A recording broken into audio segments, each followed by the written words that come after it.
What's up, everybody? We are back. John Delarose here. Delarose.com. That's DELARROZ.com. I am a comic creator, and I have books for sale on Amazon. You can go check out my newsletter, or go to my Amazon page to support the channel. Appreciate it very much. This is Friday by Ed Brubaker and Marcos Martin. And I guess this was a web comic of sorts that they were doing together for a while. Maybe they're still doing it. I don't really follow any of that. But I saw this on the shelves in stores. I've been very into Ed Brubaker's Reckless with Sean Phillips as of late. So I figured I'd check it out and see what this was. Much like his other stuff, it's a noir sort of private eye sort of thing. And this is actually smaller than a standard comic. If you want to see the size difference between standard comic and this, printing-wise, here it is. The Epic collections are about standard comic size. It's a little less tall and a little less wide than the standard comic size. So I usually wait for hardcovers or like big collections or things like that, but I just get the feeling something like this is not necessarily going to get a collection like that. It's about a private eye, and her name is Friday, which he is an Ed Brubaker thing he does quite a bit. Reckless, the guy's name is Reckless also. It's kind of like a Scooby-Doo adventure, but it's like he wanted to present after the Scooby-Doo adventure is over as they were kids, and they kind of grew out of being YA and went their separate ways in college and things like that. And that's where it kind of starts off for this character. So she is a sort of private eye investigator type of person, along with her ex-boyfriend here called Lancelot Jones.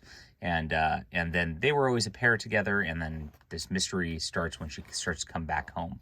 Really cool looking art. I love the coloring, which is by Muntsa Vicente. I'm not sure if I pronounced that right, but it adds a cool indie noir feel to it, of course. And you get a pretty good overall mystery noir plot out of it. Character's kind of a funky, weird looking character to look at overall, but you know, it works for what it is. And they just get embroiled in this mystery, and it looks like there's this like kind of it's kind of neat art. Maybe the coloring makes it. I don't know. Kind of some of that two-tone color. Just makes it look classic and feel older, I guess. They're not sure if there's some supernatural thing. You really don't know what's going on. And this mystery starts to ramp up, and you get this little course of her life, like where she was meeting Lancelot and then became boyfriend, girlfriend with Lancelot. And then, of course, he was really... And then these are like fake pulp mysteries of like what they would have been as like the Hardy Boys or Nancy Drew back then. Cool stuff. Really a lot of nice lore, a lot of nice homages to stuff like that. And there's a big spoiler at the end. Maybe I won't tell the spoiler in the review. I'll just leave it at that. But some bad things happen, and she's sent to investigate, and that's that over the course of this. Beautiful snow scene. These snow scenes are kind of hard to draw. They actually take a lot of time to get these little dots all over everything. Some great architecture in the background. You can tell that the character, he can lend himself towards like a simple style, cartoony sort of thing, but he can also, he's got the chops to do the more complex stuff too. Having that juxtaposition is actually a really cool thing to look at over the course of this. Now, it ends in a cliffhanger, and it's not done, and it's just kind of stuck. And I hate that.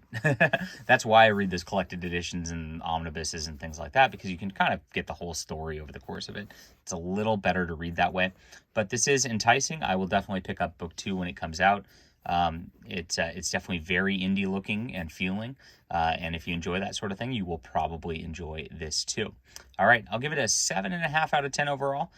Good stuff from Ed Brubaker and Marcos Martin. Thanks. Hit that like and subscribe button. We'll be back soon.